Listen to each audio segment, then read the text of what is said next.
तो ये लेक्चर है जो इसके अंदर हमने बेसिकली सबसे पहले तो फेस स्पेस का कॉन्सेप्ट अंडरस्टैंड करना है। जैसे मैंने आपको बताया कि सिंपल हार्मोनिक ऑसिलेटर के लिए हम जब एक्स वाई जेड कोऑर्डिनेट में देखते हैं तो ये हमें एक सर्कल नज़र आता है और इस सर्कल के एक्स और वाई होते हैं और इसकी वजह से इसका जो इक्वेशन बनती थी वो x square plus y square is equals to let's say r square, r is the radius. And similarly अगर आप एलिप्स को देखें तो एलिप्स में आपके पास दो एक्सेस होते हैं, एक मेजर और एक माइनर, एक्स और वाई। तो x square over a square plus y square over b square is equals to 1 के इक्वल होता है। तो हम फेस स्पेस में आज ये अंडरस्टैंड करेंगे कि फेस स्पेस की इंपॉर्टेंस क्या है।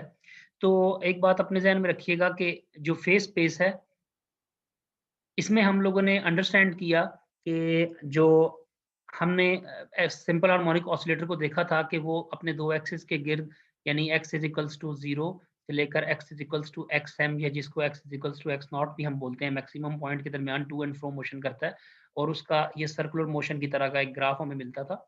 यही चीज़ अगर सिंपल हार्मोनिक ऑसिलेटर को हम देखें तो ये फेस स्पेस में हमें कैसा नज़र आएगा, ये हमारी आज की अंडरस्टैंडिंग है। तो मैं इसको स्टार्ट करता हूँ। तो हमने ये देखना है कि जो फेस स्पेस है हम उसके लिए अपना एक कॉन्सेप्ट डेवलप करते हैं। हमने ये चीज़ पहले पढ़ी हुई है कि r cos of omega T plus psi, ये जो है ना लेट्स से इसका एक्स कंपोनेंट था। ये कौन से कोऑर्डिनेट्स हैं? These are called the Cartesian coordinates. अच्छा, इसको जब मैं फेस स्पेस में लिखूँगा ना तो एक्स, वाई, ज़ेड को हम फेस स्पेस के अंदर लिख सकते हैं कि फेस स्पेस जो है वो एक्चुअली हमारे पास एक्स, वाई, ज़ेड की जगह पर अब हम क्यू यूज़ करेंगे। ठीक है जी? तो q is equals to r cos of omega T plus psi. ये जो है ना इस इक्वेशन को हम कह सकते हैं कि ये हमारे पास जो है ना फेस स्पेस है। ठीक है? अच्छा, अगर मैं इस फेस स्पेस का डेरिवेटिव लूँ यानी D Q over D T लूँ, तो ये किसके बराबर आ जाएगा? Rate of change of Q यानी बेसिकली क्यू जो है ना ये तो एक्स, वाई, ज़ेड है ना, पोज़ीशन के लिए हम इसको इस्तेमाल कर रहे हैं। तो इसको अगर हम इसमें यहाँ पे कन्वर्ट करें तो ये हमारे पास आ जाएगा कॉस का इंटीग्रल, कॉस का डेरिवेटिव माइनस साइन और साथ आपने एक ओमेगा इसके साथ मल्टीप्लाई कर देना है। तो ये आपके पास इसका डेरिवेटिव आ जाएगा। अच्छा, अब अगर मैं इसको कहूँ तो ये rate of change of displacement is called velocity, तो ये वेलोसिटी था। अगर मैं इसके साथ m को मल्टीप्लाई कर दूँ तो ये मोमेंटम में कन्वर्ट हो जाएगा और मोमेंटम जो है उसकी वैल्यू आ जाएगी minus omega r sine of omega t plus psi. तो ये देखें अब ये Q है और ये आपके पास P है। मैं इसको लेट्स से पहली वाली इक्वेशन को इक्वेशन 1 और इसको इक्वेशन 2 कह देता हूँ। आपको याद होगा कि फेस स्पेस के लिए रिक्वायर्ड होता है कि आपके पास यानी एक्स, वाई, ज़ेड कोऑर्डिनेट्स जो हैं वो सारे एक्स एक्सिस के लिए और वाई पे आप मोमेंटम को लेके चलते हैं। तो अब हमने मोमेंटम एक्स से ही कैलकुलेट कर लिया हुआ है। अच्छा, अब अगर मैं इसके साथ सॉरी यहाँ पे m भी मल्टीप्लाई करना है ना, तो m को भी आप मल्टीप्लाई कर दें यहाँ पे, तो m omega r sine of omega t plus psi आपके पास आ जाएगा। अच्छा, अगर मैं इक्वेशन नंबर 1 में से कॉस ऑफ थीटा की वैल्यू निकाल लूँ तो ये बन जाएगा q by r is equals to cos of omega t plus psi. और सिमिलरली अगर मैं इस वाले में से भी साइन थीटा की वैल्यू निकाल लूँ तो ये बन जाएगा p over m omega r, ठीक है? That is equals to sine of omega t plus psi. अच्छा, यहाँ पे एक नेगेटिव साइन भी है आपके पास, उसको आप p के साथ लिख सकते हैं। तो ये मैंने कॉस और साइन की वैल्यू इक्वेशन 1 और इक्वेशन 2 में से निकाल ली, ठीक है ना? Using equation 1 and equation 2। अच्छा, अब आप क्या करें? अब आपने ये करना है कि आप इसमें से जाके तो Q का भी स्क्वायर करें यानी Q square over R square और इसी तरह से P का स्क्वायर भी करें, P square by M square omega square R square. तो ये जो चीज़ है ये आपके पास इक्वल टू आ जाएगी cos square of omega T plus psi और plus sine square of omega T plus psi. तो cos square theta plus sine square theta is equals to 1। तो आपके पास ये इक्वेशन जो है ना ये कुछ इस तरह की फॉर्म में आ गई है।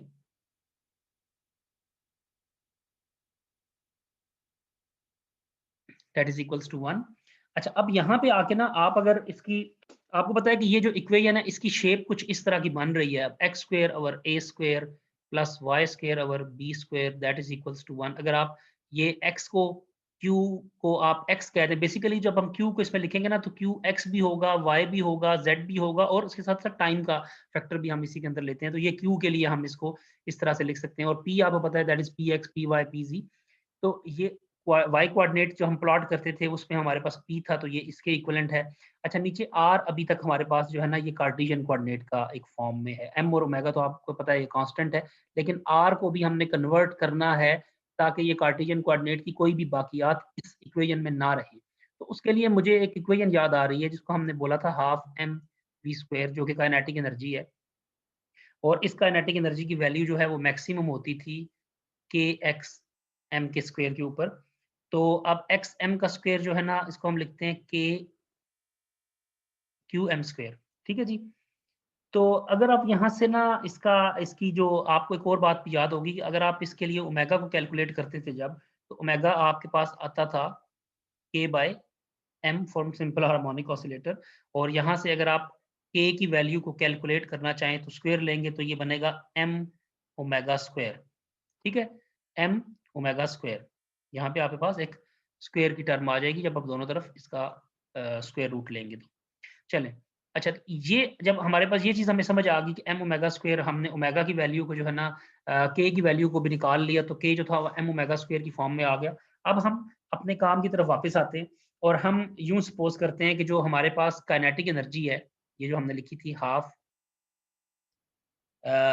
इसको अब हम लिख सकते हैं एम ओमेगा स्क्वायर और साथ क्यू एम का स्क्वायर अगर हम लिख दें, यानी ये आपको समझ आ जाना चाहिए। ये तो आ गया आपके पास के जो मैंने ये निकाला था। ठीक है, इसके ऊपर यहाँ पे एक स्क्वायर है ओमेगा के ऊपर, तो के एम स्क्वायर और एक्स की जगह पे हमने क्यू एम पुट कर दिया, that is equals to the energy. ये वो एनर्जी है। अच्छा, अब इस एनर्जी को अगर मैं दूसरे वर्ड्स में लिखूं तो ये एनर्जी इससे पहले आपको नजर आ चुकी होगी कि ये m omega square r square के बराबर थी। ठीक है, जो यहाँ पे लिखी हुई है। अगर मैं इसमें से 2 इधर ले जाके यहाँ से क्यू एम की, चल लेट से आर की मैं वैल्यू निकाल लूँ, आर स्क्वायर की मैं वैल्यू निकाल लूँ, तो आर स्क्वायर की वैल्यू आ जाएगी that is equals to 2e, ये तो चला गया, divided by m omega square. ठीक है, और ये जो 2e और m ओमेगा स्क्वायर है ना, ये आपके पास r के इक्वल आ गया। अब इस q के ये कांस्टेंट फैक्टर टाइप बन रहा है, तो इसको हम लेट से कोई एक कह सकते हैं कि ये हमारे पास एक फॉर्म है कांस्टेंट की वर्जन में, और ये कांस्टेंट लेट से हम a ले लेते हैं। यानी ये जो जितनी भी चीज है इसकी जगह पर हम क्या पुट कर देंगे, सिंपली a, यानी r की जगह पर हमने a पुट कर देना है, और a जो है वो अपने अंदर एक ये वाला फैक्टर पुट कर रहा है। सिमिलरली अगर आप यहाँ पर भी r की जगह पर ये पुट करेंगे, तो यहाँ से जब ये चीजें जो है ये इनके साथ कैंसिल आउट हो जाएंगी, तो यहाँ पे आपके पास 2e रह जाएगा। तो इसका मतलब है कि जो 2e है ना वो आपके पास b स्क्वायर की फॉर्म में होगा। तो अब ये इक्वेशन थोड़ी सी और एलोबरेट करने में आसानी आपको हो जाएगी कि ये जो इक्वेशन है ये basically x square over a square plus y square over b square that is equals to 1 के इक्वल है। तो यहाँ से हमें ये समझ आ गया कि जो चीज हमें रियल स्पेस जिसको हम बोलते हैं कार्टेशियन कोऑर्डिनेट्स के अंदर हमें सर्कल नजर आ रही थी, वो जब हम फेस स्पेस में देखेंगे तो वो एक इलिप्स होगा। ठीक है जी। तो इसलिए इनके दरमियान आपस में इंटर लिंकेजेस भी आपने समझ लिया, और अब हमें ये समझ आ गया कि जो सिंपल हार्मोनिक ऑसिलेटर का ऑर्बिट होता है वो कन्वर्ट हो जाता है फेस स्पेस के अंदर, it is converted into the ellipse. तो इस तरह का क्वेश्चन आपको पेपर में भी मिलता है, ये किसी पास पेपर का क्वेश्चन था। अब यहाँ से हम ना अपने अगले टॉपिक की तरफ मूव करते हैं। ये कल का पार्ट था जो कि हमने अंडरस्टैंड करना था। अब आज जो हमने अंडरस्टैंडिंग डेवलप करनी है स्टैटिस्टिकल मैकेनिक्स के हवाले से, कल मैंने आपको बताया था कि 2 वेज हैं स्टैटिस्टिकल मैकेनिक्स को अंडरस्टैंड करने के। एक तो वो था जिसके अंदर हम लोग डायरेक्टली पार्टिकल्स के इन मोमेंटम और इन स्पेस वगैरह से डील करते हैं, और एक वो था जिसके अंदर हम टाइम एवरेजिंग लेते हैं, यानी हम एनसाम्बल्स के मुताबिक पढ़ते हैं।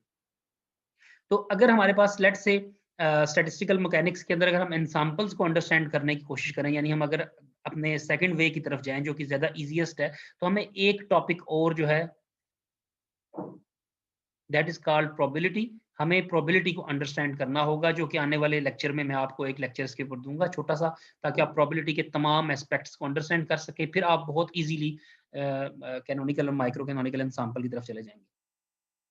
अब हमने कल माइक्रो स्टेट्स के बारे में भी डिस्कशन की थी कि माइक्रो स्टेट्स वो तमाम पॉइंट्स होते हैं जो कि एक सर्टेन एक यूनिक वैल्यू रखते हैं अपने मैक्रोस्कोपिक पैरामीटर्स के ऊपर। तो let's say we have a system having micro states, तो अब उसमें से हमने उसकी एवरेजिंग लेनी है, how how one can get its averaging. तो ये एक इंपॉर्टेंट क्वेश्चन है। लेट्स से हम ये कहते हैं कि हमारे पास डिफरेंट पॉइंट्स हैं, एक x1 है, एक x2 है, एक x3 है, इस तरह करते करते हमारे पास xn तक पॉइंट्स आ जाते हैं।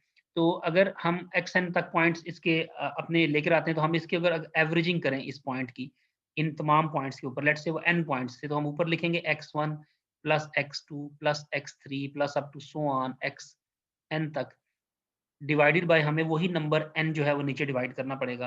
तो इस तरह से हम एवरेज ले लेते हैं। एवरेज लेने का मकसद ये होता है कि क्योंकि एवरेज में मिनिमम वैल्यू भी आती है और मैक्सिमम वैल्यू भी आती है, तो जो एवरेज वैल्यू होती है याद रखिएगा वो हमेशा इन बिटवीन होती है मैक्सिमम और मिनिमम वैल्यू। यानी अगर x1 की वैल्यू 10 है, इसकी 12 है, इसकी 8 है और इसकी 200 है, तो मिनिमम अगर 8 वैल्यू है और मैक्सिमम 200 वैल्यू है, तो जब आप एवरेज लेंगे ना तो वो हमेशा 200 और 8 के दरमियान की कोई वैल्यू आपको मिलेगी। ठीक है, तो इसलिए एवरेजिंग से जब भी हम इसको नॉर्मली हम एरर एनालिसिस के अंदर भी इस्तेमाल करते हैं एवरेजिंग वैल्यू को, इससे हमारे एरर के चांसेस कम हो जाते हैं और हमें अपनी वैल्यू के ऊपर एक एतमाद होता है कि ये वैल्यू हमें ठीक रिजल्ट दे रही है। अच्छा, अगर ये तो जो तरीकाकार है ना, इसके इसके नीचे हमने n लिखा है, ये n वाला वे भी होता है और एक तरीकाकार ये होता है कि जिसमें हम ये लिखते हैं x1 plus x2 plus x3 plus xn something like that को डिवाइडेड बाय हम 2 कर देते हैं। अब ये देखें नीचे वाली साइड के अंदर हमारे पास 2 आ रहे हैं, तो ये जो 2 है इसका मकसद क्या होगा